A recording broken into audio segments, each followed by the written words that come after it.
ஒரு அடர்ந்த காட்டின் ஓரத்தில் அழகான ஒரு சிறிய கிராமம் இருந்தது. அந்த கிராமத்திற்கு அருகே கண்ணன் என்ற ஒரு யானை வாழ்ந்தது.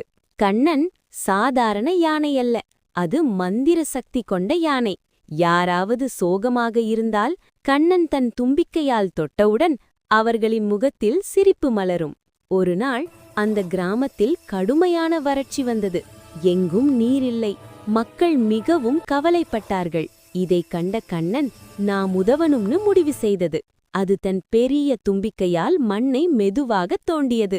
அதிசயம்! அங்கிருந்து புது புது நீரூற்று வெளியே வந்தது. கிராமமே சந்தோஷத்தில் குதித்தது. எல்லோரும் கண்ணனை கட்டி அணைத்தார்கள். அதற்கு பிறகு கண்ணன் அந்த கிராமத்தின் பாதுகாவலனாக மாறியது. யாருக்கு உதவி தேவைப்பட்டாலும் முதலில் ஓடி வருவது நம்ம கண்ணன்தான். கதை சொல்லும் பாடம்: நல்ல மனசும் உதவும் குணமும் இருந்தால் அதுவே உண்மையான அதிசயம்.